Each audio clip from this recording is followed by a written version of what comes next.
જય માતાજી। આજે એવ્રત જીવ્રતનું વ્રત છે, દિવાસો છે, જે દિવાળીના હવે એમ કે 100 દિવસની વાર હોય છે અને ઘણા આથી દશામાનું વ્રત પણ રહેતા હોય છે। તો બધાને શુભેચ્છા। હવે આપણે તો વ્રત છે પણ ઘરના બીજા સદસ્યો તે રહેતા ના હોય, એના માટે આજે આપણે બટેટા અને મિક્સ વેજની કટલેસ બનાવશું। તો બનાવવાનું સ્ટાર્ટ કરીએ। હવે આ બાફેલા બટેટા છે એને પહેલાં આપણે ક્રશ કરી લઈશું।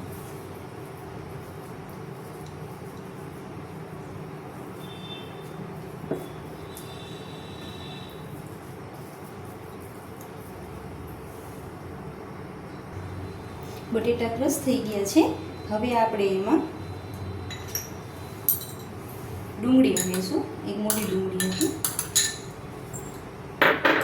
અને આ બાફેલા મકાઈના દાણા છે, વટાણા છે અને ગાજર છે એ ઉમેરી દઈશું।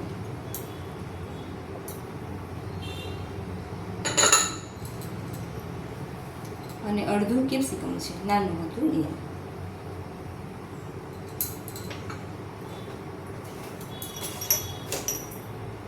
ઝીણા ઝીણા સુધારેલા મરચાં છે, જે તીખા નથી લીધા મેં। નાનો ટુકડો આદુનો જે ખમણી લીધું હતું। કોથમરી, આપણી પાસે જે શાકભાજી હોય એ લઈ શકાય। મારી પાસે આ બધું હતું એ મેં લીધું છે। હવે આપણે એમાં 2 ચમચી જેટલું ચીઝ ઉમેરશું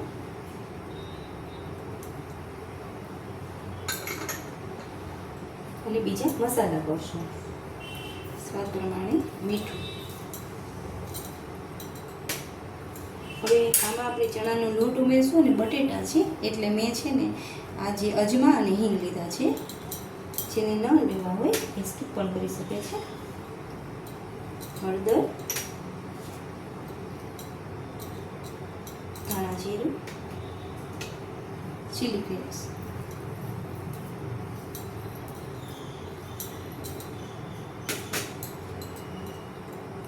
આમચૂર પાવડર, લીંબુ પણ ઉમેરી શકાય અને ગરમ મસાલો અને આ શેકેલો ચણાનો લોટ છે, બાઇન્ડિંગ માટે ઉમેરશું આપણે। નાની ચમચી 3 ચમચી જેટલું લીધું છે એ બધું આપણે મિક્સ કરી દઈશું।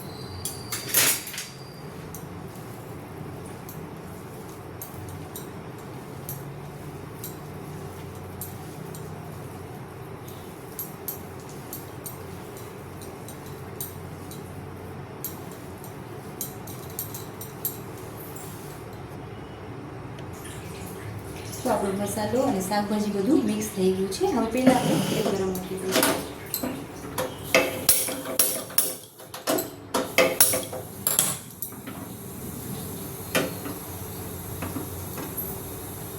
મીડિયમ રાખી દઈશું ફ્લેમ। હવે આપણે જે આના ટીકી કરશું પહેલાં એને આમાં કોટ કરશું। એટલે મેં આમાં 3 ચમચી જેટલો કોર્નફ્લોર અને 3 ચમચી જેટલો મેંદાનો લોટ લીધો છે, એની સ્લરી કરી લઈશું।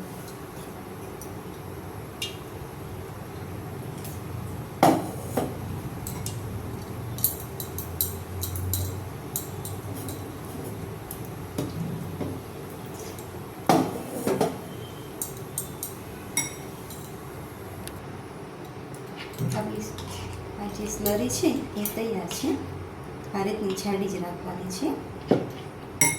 હવે એની સાઈડમાં મૂકી દઈશું અને જે આપણે મીઠી સેવ બનાવતા હોય છે એ મેં લીધી છે। સ્લરીમાં ડીપ કરી પછી આમાં રગદોળી અને પછી એને તળશું।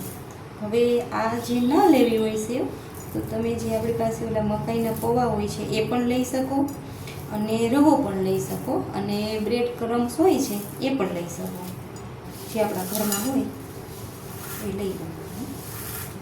હવે આને હાથેથી એકદમ ક્રશ કરી દઈશું।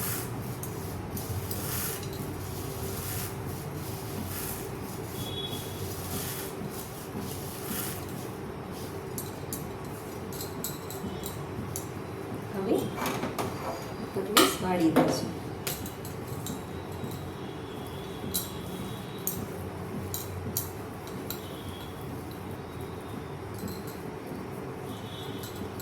ટીક્કી જેવો શેપ આપશું.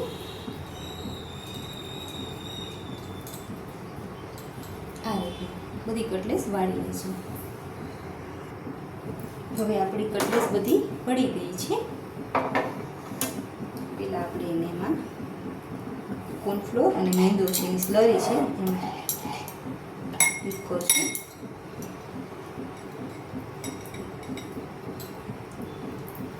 આ રીતના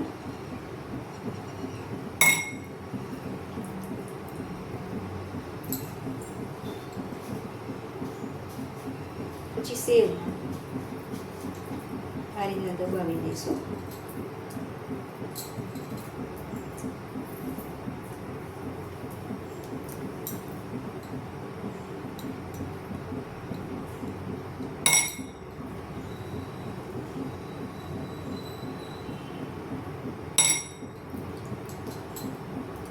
કટલેટને ફરતી ગો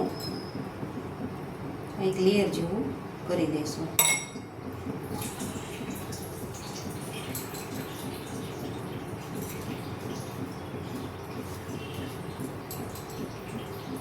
હાથેથી આવી રીતના દબાવવાનું એટલે આપણી સેવ છે એ છૂટી ના પડે.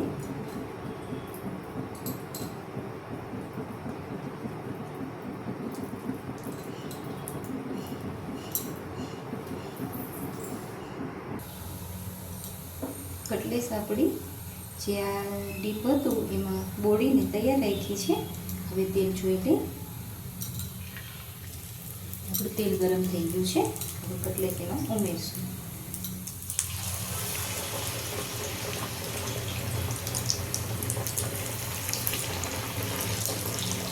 ગેસની ફ્લેમ મીડિયમ રાખશું.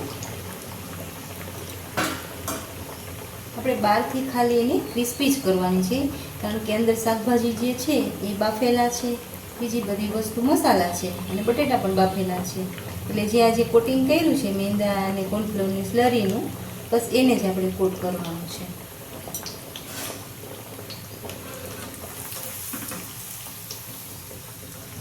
પલટાવી દઈશું.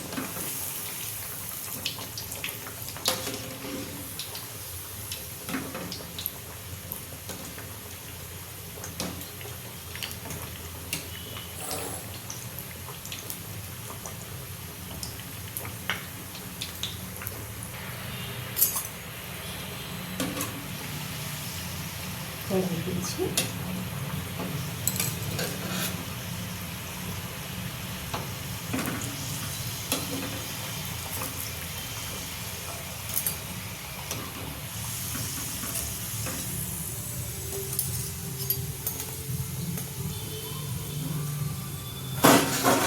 હવે બીજી કટલેસ ઉમેરી દઈશું.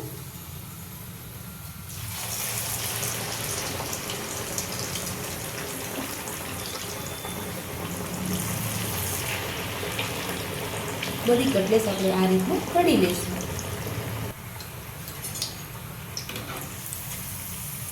આપણે બધી ટીકી તૈયાર છે. ગેસ બંધ કરી દઈશું.